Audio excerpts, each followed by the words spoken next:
Que représente Jésus pour moi? Dire que Jésus est ma vie, c'est quelque chose d'extrêmement fort. Cela l'est tout particulièrement dans ce moment où notre monde vit dans l'angoisse de la mort. C'est justement là qu'il est bon de reprendre conscience que pour un chrétien, le Christ est notre vie. Chrétien, je n'ai pas peur de la mort parce que le Christ est ma vie. Voilà la formidable espérance dont nous pouvons témoigner auprès de nos familles, de nos amis, de nos collègues. Je n'ai pas peur de la mort parce que Jésus est ma vie. Entendons-nous bien? En disant cela, je ne dis pas que le fait de rencontrer Jésus va m'empêcher de mourir, que je ne tomberai pas malade parce que je suis chrétien. Je ne suis pas de ces prédicateurs qui vous diront « si tu es chrétien, il ne peut rien t'arriver ». Nous sommes disciples du crucifié, donc en termes de garantie contre les accidents de la vie, on fait mieux. Jésus ne nous assure pas contre les accidents de la vie, au contraire, il nous invite à prendre nous-mêmes notre croix et à marcher à sa suite. Il nous dit, le disciple n'est pas au-dessus du maître, mais avec le Christ, avec lui qui est ma vie, je n'ai peur ni de la maladie, ni de la mort, ni de l'échec, et ni de la calomnie, parce que vivre, pour moi, c'est être avec Jésus. Et je sais que la maladie ne me séparera pas de Jésus, la mort ne me séparera pas de Jésus, la calomnie ne me séparera pas de Jésus, l'échec ne me séparera pas de Jésus. En vous disant cela, vous sentez bien que nous sommes à l'opposé de ce que Karl Marx pensait. Nous ne sommes pas en train de nous consoler pour le futur. Vous savez que pour Marx, la religion est l'opium du peuple. Elle le berce de doux espoirs pour plus tard. On nous promet des paradis enchanteurs pour demain, pour l'éternité, pour la vie future. Et pour Marx, c'est une manière d'oublier les souffrances d'aujourd'hui. Avec le Christ, c'est tout l'inverse. Jésus ne nous dit pas « je serai votre vie demain », mais il dit « je suis le chemin, la vérité et la vie ». C'est pour aujourd'hui. À vrai dire, si vous avez été attentif, dans l'évangile de ce jour, il y a à la fois du futur et du présent. Je pars vous préparer une place. Quand je serai parti, je reviendrai, je vous emmènerai avec moi, afin que là où je suis, vous soyez vous aussi. Là, on est clairement du côté de l'éternité. Le Christ indique à ses apôtres, et il nous indique à nous-mêmes, qu'il veut nous prendre auprès de lui dans l'éternité. Mais en même temps, lorsqu'il dit « je suis le chemin, la vérité et la vie », c'est pour aujourd'hui. Et cela interroge donc notre prière quotidienne. Quel temps est-ce que je consacre chaque jour à cette rencontre vitale? Allez, un petit exercice pratique. Prenez vos téléphones et regardez le temps, il y a des compteurs sur les différentes applications, le temps que vous passez sur chacune de vos applications préférées par jour. Le temps que vous passez sur Instagram, sur Google, sur Facebook, sur Snapchat, je ne sais pas. Quel temps est-ce que je passe sur Internet pour mes loisirs? Et quel temps est-ce que je consacre par jour pour Dieu? Je vous garantis que, en ce qui me concerne, ce n'est pas flatteur. Voilà, j'ai fait l'exercice l'autre jour, et ben je me suis dit que c'était pas gagné. Quand est-ce que je prie? Comment est-ce que je prie? Et après ça, écoutez le Christ vous dire, c'est moi qui suis le chemin pour toi, c'est moi qui suis la vérité, c'est moi qui suis la vie.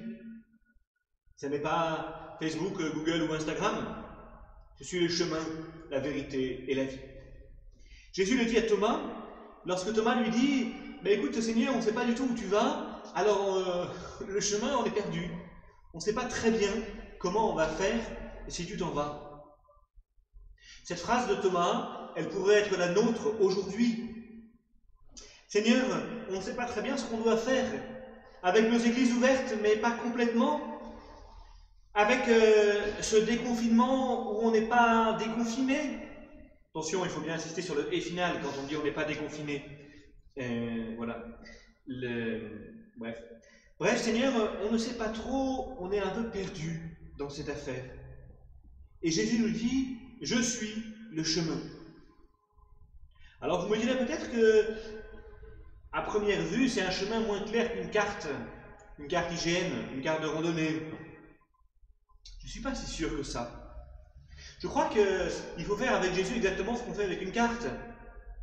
On prend la carte, on la regarde, on l'étudie, on compare. À tel endroit, ça va dans tel sens, à tel autre, ça va... C'est un peu différent. Eh bien, prenons le temps de regarder Jésus. Là où on le voit, c'est-à-dire dans l'Évangile. De comparer d'une page à l'autre de l'Évangile. Tiens, là, Jésus dit ça. Tiens, Jésus dit autre chose. Tiens, c'est différent. Face à deux personnes différentes, il ne va pas avoir la même réaction. Pourquoi est-ce que Jésus dit ça aux pharisiens? Pourquoi Jésus dit ça aux scribes? Pourquoi Jésus dit ça à Pierre? Comment se comporte Jésus devant telle personne, devant telle autre? La carte, c'est Jésus. Il nous faut prendre le temps de lire cette carte, prendre le temps de contempler Jésus. Chaque jour, je vous invite à prendre le temps de méditer une scène d'évangile. Si Jésus est la vérité, alors plutôt que de passer une demi-heure à lire des articles sur telle ou telle chose pour savoir qui dit vrai, de tel homme politique ou de telle personne publique qui a pris la parole, si je passais un quart d'heure par jour à chercher la vérité dans l'Évangile, à me familiariser avec cette carte, ce chemin qu'est Jésus.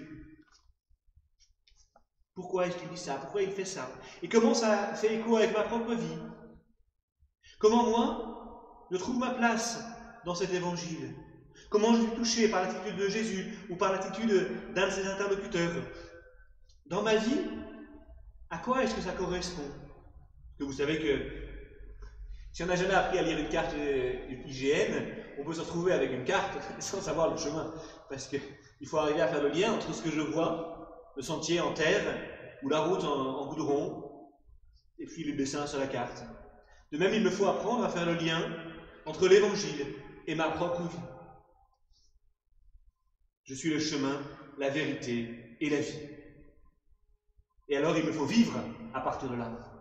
Il me faut vivre et essayer de vivre comme Jésus, d'imiter Jésus en toutes choses. Vous savez, c'est ce qui a donné le titre de cet ouvrage, de ce best-seller de la vie spirituelle, un livre du Moyen-Âge, l'imitation de Jésus-Christ.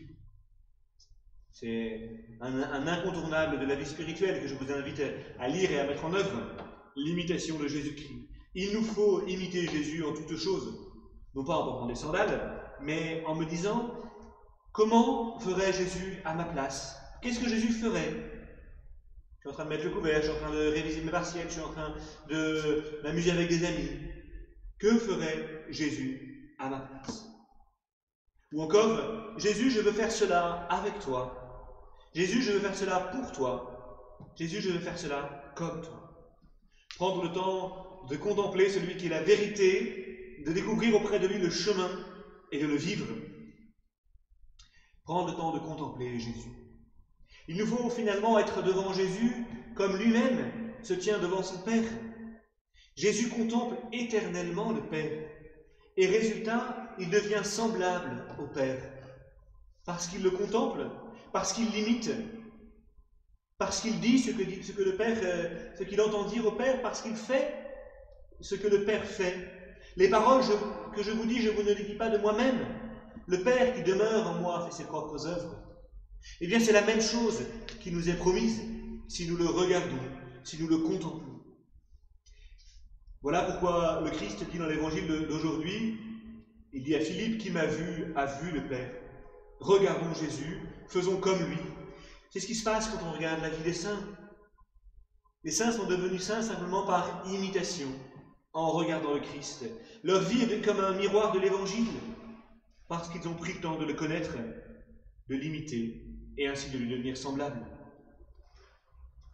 Je voudrais, pour terminer cette homélie, encore quelques minutes, rassurez-vous, commenter avec vous dans ce sens la deuxième lecture dans cette lettre de Saint-Pierre, cette deuxième lettre de Saint-Pierre, où il nous parle de Pierre. Il nous dit que Jésus est la pierre angulaire, la pierre de fondation, la pierre choisie par Dieu, et que nous sommes, nous aussi, des pierres intégrées au même édifice. Nous devons être comme Jésus, imiter Jésus à notre place, chacun à notre place dans la construction. Chacun à notre place, parce que nous ne sommes pas des pierres interchangeables. Jésus ne construit pas avec des parpaings, tous identiques, mais avec des pierres uniques. Et comme pierre de construction, nous sommes fondés sur le Christ. Nous devons donc imiter le Christ, solidement fixé sur lui. Et vous aurez remarqué que cette image de pierre de construction posée sur la pierre d'angle qu'est le Christ, c'est Saint Pierre, justement, qui l'apprend dans cette lettre. Parce que, justement, Jésus lui a dit, à ton tour, tu vas devenir pierre. Permettez-moi de terminer par une remarque qui reboucle avec notre rôle de témoin de l'espérance dans un monde en crise dont je vous parlais au début de la messe et au début de cette homélie. Cette pierre d'angle, cette pierre de fondation qu'est le Christ, Saint Pierre nous dit qu'elle peut aussi faire trébucher. Jésus n'a jamais cherché à être un type cool dans l'Évangile. Jésus a des paroles nettes, tranchantes. Il s'engage en faveur des petits, des pécheurs et des pauvres. Il invite à choisir Dieu sans demi-mesure. Il invite à savoir renoncer à notre péché et à ce qui nous embarrasse, à ce qui nous attache à cette terre pour suivre Dieu sans peur. Cela provoque des rejets, des hostilités. Face au Christ, vous le voyez dans l'Évangile, on se décide pour ou contre. Jésus est ainsi une pierre qui fait trébucher ceux qui veulent le mal et au contraire qui fonde ceux qui veulent le bien. On se pose sur la pierre pour participer à l'édifice avec lui, ou on trébuche sur cette pierre. Alors, n'ayons pas peur, nous aussi, d'oser une parole nette, une parole claire. N'ayons pas peur de parler de notre foi, même si certains trébuchent, même si certains résistent, même si certains refusent. N'ayons pas peur de témoigner que la rencontre du Christ est plus importante que la peur de la mort ou la peur d'un virus. N'ayons pas peur de dire qu'il faut continuer à prendre soin des personnes âgées ou des SDF, qu'il ne faut pas avoir peur d'être contaminé parce qu'on va voir sa grand-mère ou parce qu'on va visiter des personnes en maison de retraite, qu'il ne faut pas avoir peur de vivre. N'ayons pas peur non plus d'aller nous confesser. N'ayons pas peur d'aller prier le chapelet dans nos églises. N'ayons pas peur de prendre un temps d'adoration devant le Saint-Sacrement présent au tabernacle. Et ne nous trompons pas de discours, frères et sœurs. Celui que nous annonçons, c'est le Christ qui est notre vie. Nous ne sommes pas là pour réclamer l'ouverture des églises en disant « puisque les McDo sont ouverts, il faut aussi ouvrir les églises ». En passant pour venir célébrer cette messe, je suis passé devant le McDo, devant chez mes parents où je suis confiné. Il y a une queue sur plus de 500 mètres pour aller au McDo. Très bien. Mais une église, c'est pas un McDo. Une église, c'est un lieu d'espérance. Je ne vais pas mettre mon église sur le même plan que le McDo ou qu'un supermarché. L'église, c'est le lieu de la rencontre du Christ. Nous devons le dire. Nous devons dire que le Christ est notre vie. Certains ne le comprendront pas, peut-être, mais d'autres entendront. Et comment les gens pourraient-ils comprendre et entendre si nous n'osons pas dire que le Christ est notre vie? Amen.